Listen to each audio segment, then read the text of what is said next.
Hello guys, आपको याद होगा कि इस सीरीज के पिछले एपिसोड में हमने $2 में पूरा दिन गुजारा था, लेकिन इस बार हमने हमारे बजट को और तंग कर दिया और उसके आधे बजट में खुद के खाने का इंतजाम करेंगे। इसीलिए इस बार हमने बहुत कम खाना खरीदा। पत्ता गोभी, आटा, पास्ता, चीनी और शायद आप यकीन नहीं करेंगे, लेकिन इतने में ही हमें ढेर सारा नमक भी मिला। हम पिछली बार की तरह चर्बी लेकर परेशानी में नहीं पड़ना चाहते थे, इसीलिए हमने थोड़ा सा सूरजमुखी का तेल ले लिया और इसके पैसों का अंदाजा लगा लिया।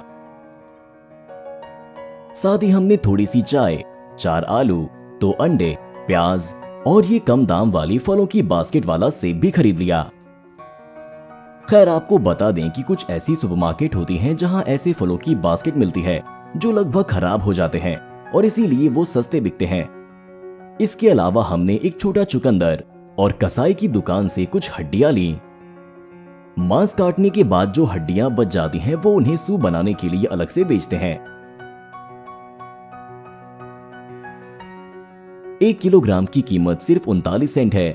हमने ये सब लगभग $1 में खरीदा। तो चलिए आलू और प्याज को छीलना शुरू करते हैं। हमें प्याज का सिर्फ 1/4 टुकड़ा चाहिए। सभी को कद्दूकस कर लिया। एक आलू को बाद के लिए छोड़ दिया। सब कुछ एक कंटेनर में डाल दिया और सबको अच्छे से मिला लिया। अब एक अंडे को एक ग्लास में तोड़कर फेंट लिया और उसका आधा कंटेनर में डाल दिया। अब हमने थोड़ा सा आटा और नमक इसमें डाला और सब कुछ मिला लिया। फिर हमने फ्राइंग पैन गर्म किया, उसमें तेल डाला और कुछ आलूओं को थोड़ा थोड़ा करके उसमें डाल दिया। शायद आप सभी ने अंदाजा लगा ही लिया होगा कि ये कौन सी डिश है। हमने थोड़ी सी चाय बनाई, उसमें चीनी डाली और हमारा नाश्ता तैयार है। ये आलू का पैनकेक खट्टी क्रीम के साथ बहुत मजेदार लगता है, लेकिन हमारे पास पूरे दिन के लिए सिर्फ $1 है। हमें पैसे बचाते हुए चलना होगा, इसीलिए क्रीम की जगह हमने प्याज का एक टुकड़ा ले लिया। अब हमने आटा और नमक लिया, उसमें थोड़ा सा तेल और बेकिंग सोडा मिलाया। बेकिंग सोडा लगभग हर घर में होता है और इसकी कीमत भी ज्यादा नहीं होती, इसीलिए हमने इसे कीमत में शामिल नहीं किया।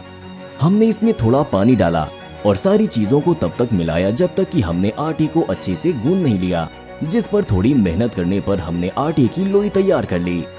हमने इस लोई को बोर्ड पर रोटी की तरह फैला लिया, जैसे हम पिज्जा बना रहे हो। अब हमने इस आटे को गर्म तवे पर डाला और थोड़ी देर बाद हमने इस तरह की चपटी रोटी तैयार कर ली। ये रोटी की तरह ही है, क्योंकि असली रोटी महंगी है, इसीलिए हम उसे खरीद नहीं सकते। इसके बाद हमने प्याज काटकर तेल में अच्छे से भूरी होने तक भून लिया।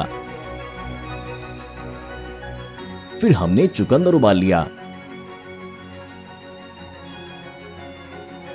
फिर हमारे पास जो हड्डियां हैं उन्हें उबलने के लिए रख दिया।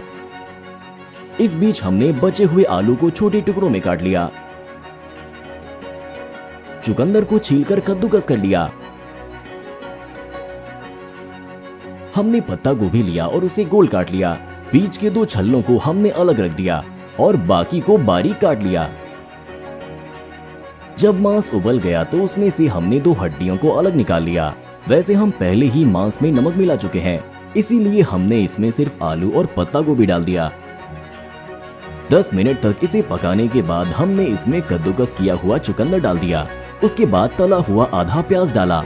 सुबह आलू के पैनकेक के साथ जो प्याज का एक टुकड़ा हमने लिया था वो बच गया था, इसीलिए हमने उसे भी बर्तन में डाल दिया।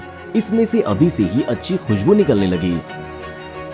हमारे पास अभी भी थोड़ा आटा और आधा अंडा बचा है, जिसे हमने एक साथ मिला लिया।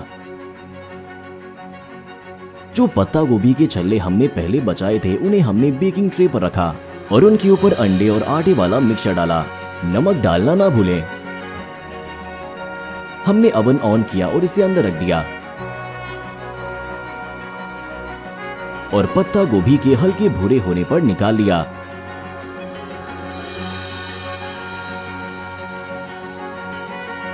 हमारा दोपहर का खाना तैयार है। हमने बहुत ही टेस्टी चुकंदर का सूप और बेक्ड पत्ता गोभी बना ली। साथ ही हमें हड्डियों से भरपूर मांस भी मिला। पत्ता गोभी को इतनी सादा तरीके से बनाने के बाद भी वो बहुत टेस्टी है। खाने के बाद जब मीठा खाने का मन किया तो हमने बची हुई चीनी से एक छोटी घर पर बनी हुई कैंडी बनाई। इसे बनाने का तरीका हम आपको पहले ही बता चुके हैं। फिर हमने सेब खाया और थोड़ा पानी पिया। हम यहाँ यूक्रेन में $1 के साथ मजे कर रहे हैं। रात का खाना सबसे मजेदार और शानदार होगा। हमने पास्ता को उबालने के लिए रख दिया और इस बीच जो हड्डियां हमने बचाई थी उसमें से मांस अलग कर लिया, जिससे बहुत सारा मांस मिल गया। फिर हमने उबले हुए पास्ते को छानकर निकाल लिया और फ्राइंग पैन जिसमें हमने थोड़ी प्याज बचा ली थी उसमें डाल दिया, जिसे हमने हल्के भूरे होने तक फ्राई किया और उसे पास्ते में मिला दिया। ये मत भूलिए कि हमारे पास अभी भी एक अंडा बचा है, जिससे हमने ऑमलेट बना लिया। रात का खाना तैयार है, जिसमें हमने मांस, अंडे, सब्जियां और चाय के साथ सुपर टेस्टी पास्ता खाया। इससे हमें ये समझ आया कि अगर हम कोशिश करें और स्टोर से कम कीमत वाले सामान खरीदें तो हम एक दिन में $1 में भी काफी मजेदार और पौष्टिक खाना खा सकते हैं। और साथ ही साथ हमें सही अमाउंट में प्रोटीन, कार्बोहाइड्रेट, विटामिन और दूसरी चीजें भी मिल जाएंगी।